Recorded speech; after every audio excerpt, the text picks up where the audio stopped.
لوگ اب بالکل تنگ آ چکے ہیں کہ عوام کی نبض پہ ہاتھ رکھیں، عوام کی مراحت یا عوام کی زندگی کا جینا نہ کم کریں۔ جب ببل پھٹے گا تو پھر صرف مراحت نہیں آپ ڈھونڈتے رہیں گے، پھر بہت کچھ آپ ڈھونڈتے رہ جائیں گے جو نہیں ملے گا۔ آپ کہتے ہیں عام آدمی جو ہے وہ بوجھ برداشت کرے، اشرافیہ نہ کرے۔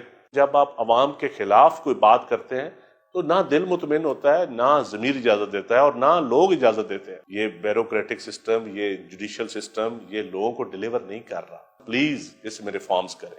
بسم اللہ الرحمن الرحیم۔ کافی دیر ہو گئی آپ سے بات نہیں ہوئی، کیونکہ آج کل بجٹ بھی آیا ہے اور پیٹرول اور ڈیزل کی قیمتیں بھی بڑھے ہیں اور بہت شور ہے مہنگائی کا بھی، اور یقیناً مہنگائی ہے بھی، لیکن دیکھنا یہ ہے کہ مہنگائی کی کیا وجوہات ہیں اور اس کو کنٹرول کیسے کیا جا سکتا ہے۔ الزامات لگانا ہر حکومت پہ، ہر سیاستدان پہ، جماعتوں پہ، تو یہ تو بڑا آسان ہے، لیکن اس کا حل دینا بڑا مشکل ہوتا ہے۔ میں سمجھتا ہوں کہ اس وقت سب سے زیادہ جو طبقہ پریشان ہے وہ غریب آدمی ہے، مزدور آدمی ہے، اور کسان پریشان ہے۔ اور کسان کے بعد جو سب سے زیادہ پریشانی ہے وہ اس سرکاری ملازم کو ہے یا اس پرائیویٹ ملازم کو ہے جس کی تنخواہ 30,000 سے 50,000 تک ہے۔ یہ بہت تھوڑے لوگ ہیں۔ حل کیا ہے؟ سب سے پہلے تو کسان کی بات ہے۔ کسان کو سبسڈی کسان کے نام پہ دی جاتی ہے۔ 37 بلین گیس کی مد میں دی جاتی ہے، 30 ہوتی ہے کبھی، 37 ارب روپیہ۔ پاور سیکٹر کو جو کسان کے نام پہ دیا جاتا ہے وہ بھی 60 ارب کے نزدیک ہے۔ اگر یہ دونوں ملائیں تو 100 ارب روپیہ بنتے ہیں۔ اس 100 ارب کا، میں جب خان صاحب کی حکومت میں تھا تو میں اکثر کہتا تھا کہ یہ جو ٹوکن یوریا کھاد پہ یا دوسری کھادوں پہ ٹوکن کے سلسلے میں آپ سبسڈی بھی دیتے ہیں کہ 1,000 روپے، یہ ٹوٹل فراڈ ہے۔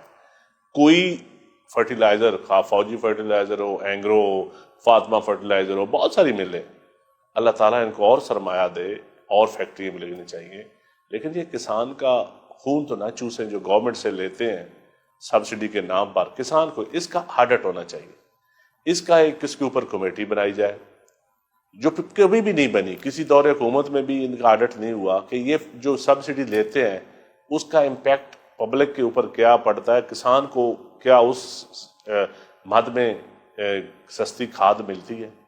دوسرا، ٹریکٹر اتنا مہنگا کر دیا گیا ہے۔ اب ٹریکٹر کے پرزہ جات یہ دیکھنا ہے کہ ان کے ایگریمنٹ کتنا ہوا تھا۔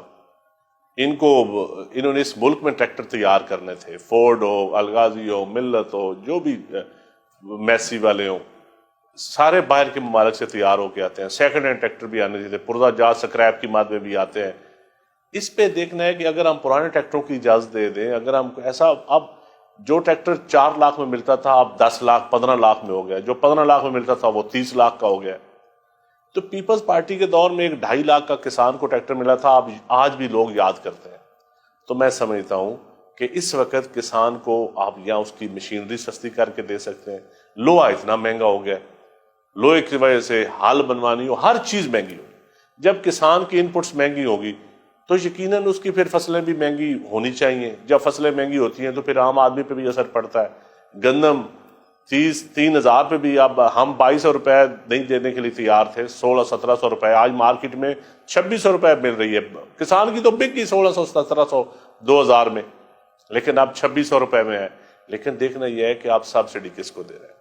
سب سے بڑی میں سمجھتا ہوں کہ اس وقت آپ ٹیکس لگائیں، پیٹرول مہنگا کریں، ڈیزل مہنگا کریں، بجلی مہنگی کریں، لیکن کیا آپ جو امیر طبقہ ہے، اشرافیہ ہے، خواہ بزنس مین ہے، خواہ بیوروکریٹ ہے، خواہ سیاستدان ہے، خواہ جرنل ہے، ججز ہیں، کیا یہ ان کی مراعات کم ہوئی ہیں؟ ان کے ایسٹ ڈکلیئر کیوں نہیں ہوتے؟ ان کے ایسٹ ڈکلیئر ہونے چاہیے۔ میں تو کہتا ہوں رجسٹری محرر سے لے کر، تھانے کے محرر سے لے کر ٹاپ 22 گریڈ تک، خواہ کوئی سیولین ہو، خواہ کوئی ملٹری کا ہو، خواہ جرنلز ہو، ان کے اپنے اور ان کے رشتہ داروں کے ایسٹ ڈکلیئر ہونے چاہیے۔ عوام کو پتہ چلے کہ کون کیا مراعات لے رہا ہے ہمارے ٹیکس کے پیسوں سے۔ اب پتہ لگانا یہ ضروری ہے، یہ بہت ضروری چیزیں سیاستدانوں کے ڈکلیئر ہونے چاہیے۔ جب ایسٹ ڈکلیئر ہوں گے تو یقین جانیے بہت سارے چیزیں کنٹرول ہو جائیں گی، پتہ چلے گا کہ مراعات کیا ہیں۔ آپ کہتے ہیں عام آدمی جو ہے وہ بوجھ برداشت کرے، اشرافیہ نہ کرے۔ عام آدمی جی پیٹرول کی ماد میں بھی کرے، عام آدمی کھاد مہنگی ہونے کی صورت میں کرے، بجلی مہنگی صورت میں، امیر آدمی نہ کرے۔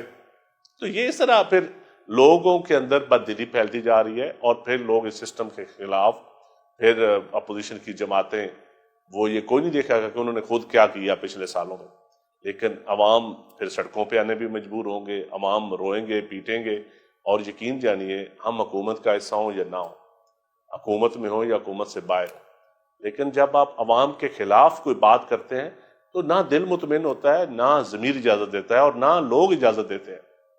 تو میرے خیال میں صرف بولنے کی حد تک یا مذمت کرنے کی حد تک، میں اپنے جو معیشت دان ہیں، جو ہمارے اس وقت اسمبلیوں میں جو ہمارا بیوروکریٹک سسٹم تو کلیپس کر گیا ہے۔ میں ایک چھوٹی سی آپ کو مثال دیتا ہوں، یہ جو سرکولر ڈیٹ ہے، اب پیپلز پارٹی 540 ارب سے شروع ہوا، پھر نون لیگ 1100 ارب تک چھوڑ گئی، اب پی ٹی آئی 3000 ارب سے اوپر چھوڑ گئی۔ ٹیرف کے لاسز، لائن لاسز، یہ کس نے ٹھیک کرنے ہیں؟ یہ بیوروکریسی نے ٹھیک کرنے ہیں، واپڈا کے ملازمین نے ٹھیک کرنی ہے۔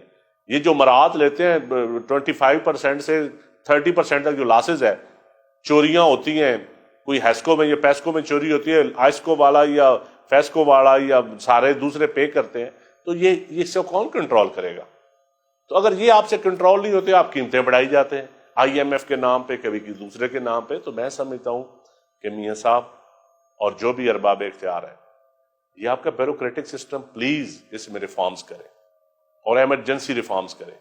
اس طرح نہیں کام چلے گا، اس طرح لوگ، اب بالکل میں سمجھتا ہوں کہ لوگ مہنگائی ہو یا نا انصافی ہو، کسی معاملے میں بھی وہ تنگ آ چکے ہیں، اور ابھی تو وہ سیاستدانوں کو گالیاں دیکھیں ایگزاسٹ ہو جاتے ہیں۔ اگر یہ گالیاں دینا بھی وہ بند کریں گے، پھر ببل پھٹے گا، جب ببل پھٹے گا تو پھر صرف مراعات نہیں آپ ڈھونڈتے رہیں گے، پھر بہت کچھ آپ ڈھونڈتے رہ جائیں گے جو نہیں ملے گا۔ تو میری اپنے کولیگ سے، اپنے ارباب اختیار سے، اپنی فیصلے کرنے والوں سے یہ گزارش ہے کہ عوام کی نبض پہ ہاتھ رکھیں، اور یقین جانیے یہ بیوروکریٹک سسٹم، یہ جوڈیشل سسٹم، یہ لوگوں کو ڈیلیور نہیں کر رہا۔ نہ لوگ سیاستدانوں کو ووٹ دیتے ہیں، ساتھ گالیاں بھی دینی شروع کر دیتے ہیں۔ ہمارا سسٹم ڈیلیور نہیں کر رہا، تو اس کے ریفارمز ہونی چاہیے۔ صرف ہم الیکشن لڑتے جائیں، آتے جائیں، اس طرح ریفارمز نہیں ہوگی۔ ریفارمز لوگوں کو نظر ہونی چاہیے عدل کے ساتھ۔ تو عدل کا تقاضا یہی ہے کہ عام آدمی پہ بوجھ تو پڑے، لیکن مراعات یافتہ طبقہ بھی، کوئی آسٹیرٹی، کوئی ڈبل پلاٹ لینے والے، کوئی زمینیں لینے والے، کوئی بڑے بڑے زمینیں الاٹ کرانے والے، بڑے بڑے گاڑیوں میں سفر کرنے والے، مرسڈیز میں، ہر چیزوں میں، بلٹ پروف گاڑیوں میں سفر کرنے والے، کچھ وہ بھی مراعات اپنی کم کریں۔ صرف عوام کی مراعات یا عوام کی زندگی کا جینا نہ کم کریں۔